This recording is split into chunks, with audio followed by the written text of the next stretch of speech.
In the evenings, Lisa is reluctant to return home, as she has been living with her grandmother and her husband Morris for several years. Morris takes advantage of his position and visits the girl at night to force her to do something terrible. On the way home, Lisa notices a car parked nearby, but does not pay much attention to it. In the morning, she decides to write a letter to her younger sister because she is tired of her situation. Diane and Morris openly take advantage of the girl, taking away the money she earned honestly in the cafe. She dreams of a normal life, but this is impossible, as her mother is against her return and shows outright indifference to her.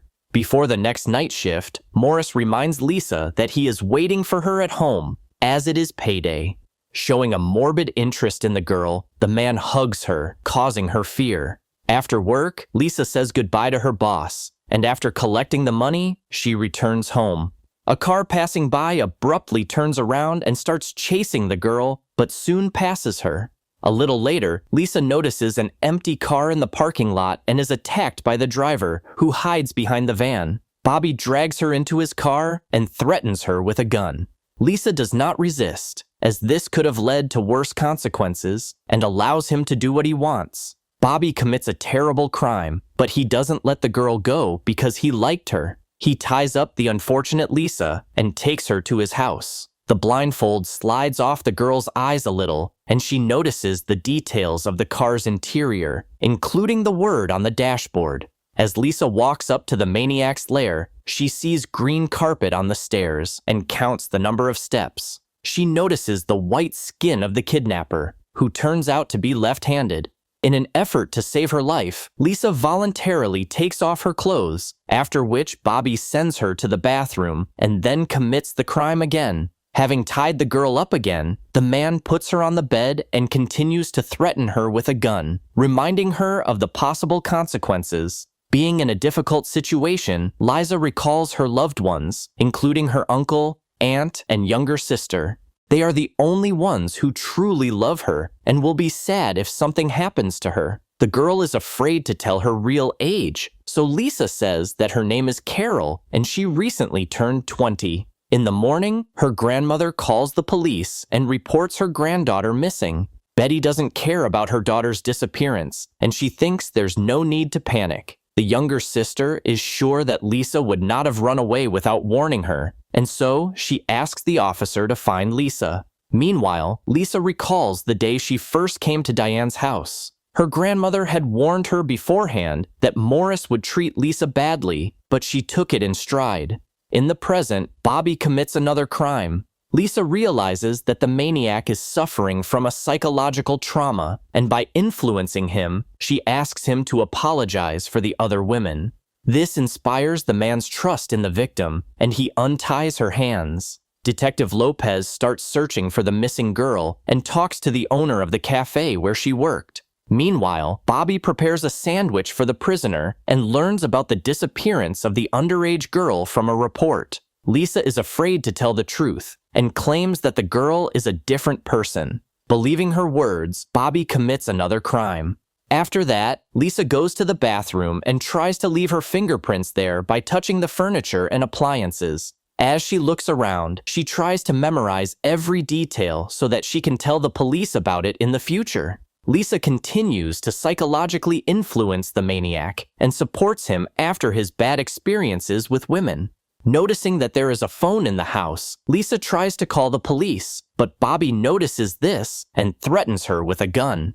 The girl tries to feel sorry for herself and says that she has a sick father at home who needs care. Meanwhile, she recalls a dialogue with her mother when she told her about the bad attitude of her grandmother and her boyfriend. Betty reacted calmly to this, and in fact, she said that her daughter deserved to be treated this way. As a prisoner of the maniac, the girl continues to leave evidence of her whereabouts, including her hair and other belongings. When Bobby decides to commit another crime against the girl, Lisa feels sorry for him. At the same time, she recalls how once Lori came to visit her, and Morris wanted to do something bad to the girl's younger sister. Realizing this, she was ready to send him to the next world. 26 hours after the kidnapping, Bobby decides to get rid of the captive and takes her to the forest. The maniac wanted to take the girl's life, but did not dare to pull the trigger because Lisa begged him to leave her alive and unharmed. The man ordered her to keep the bandage on and wait for 5 minutes. After driving away from the scene, he noticed Lisa running away and decided to catch her, but the girl managed to hide behind one of the cars. When Lisa returned home, she told her grandmother everything, but Diane and Morris did not believe her. Morris wanted to beat Lisa, but his grandmother did not allow him to do so because she had to talk to the police. Diane tells the detective what happened, but she believes that her granddaughter's story is a figment of her sick imagination. Lopez decides to talk to the underage girl in person and takes her to the police station for questioning.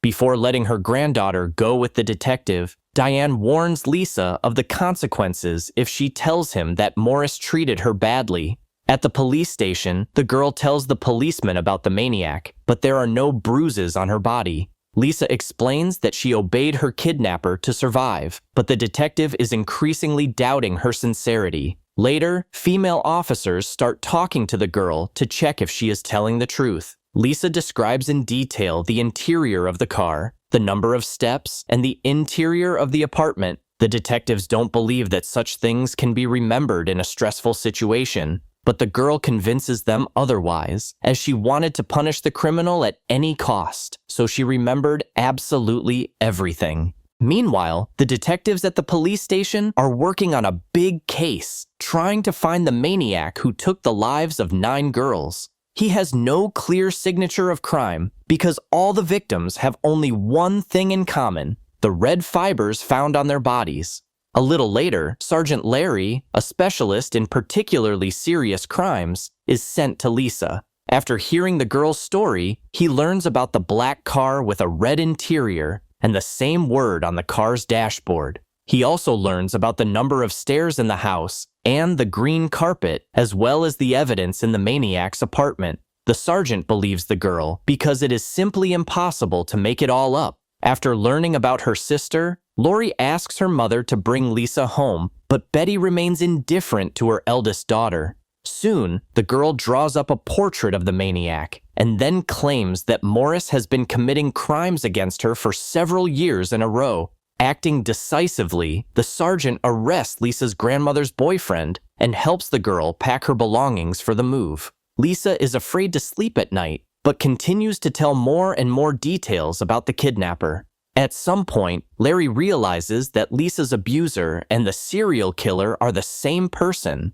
Analyzing the girl's words only confirms this assumption. Realizing that Lisa is in danger, the sergeant takes her to a facility for the protection of adolescents and introduces her to his daughter. The girls are the same age, so Larry sincerely wants to help Lisa, fearing that his own daughter could be in her place. 2 days later, the analysis finally confirms that Lisa was the victim of a serial killer, but fortunately, she survived. In an effort to help the investigation, the girl agrees to go to the place where Bobby left her before she ran away. Reconstructing the route from her memories, Lisa reports the maniac's movements. Soon, one of the detectives spots a similar car, and after tricking the driver, he takes a photo. At night, Lisa wakes up from a nightmare in which the maniac tried to strangle her. Seeing the photo taken by the police officer, she confirms that it is Bobby. The police make a stop and arrest the maniac. In his car, they find a bloodstain left by Lisa and realize that they have arrested the right person. At the perpetrator's house, the police find hair, fingerprints, and other evidence that proves his guilt. The next morning, the detectives inform Lisa of the successful arrest and applaud her for her help in apprehending the dangerous maniac. After a while, Lisa calls Lori and thanks her sister because she was the only one who believed her and influenced the police to open an investigation. Lisa then hugs the sergeant warmly and says goodbye. Carol and Jim come to pick up their niece and take her to their home. A few months later, Lisa sends a letter to her mother saying that she is finally happy and has found a loving family. After spending a few more years with her uncle and aunt, Lisa joined the police force and became a deputy sheriff, investigating crimes committed in the wake of the crimes she herself had experienced. She is now a happy mother and grandmother, and the sergeant remains her best friend.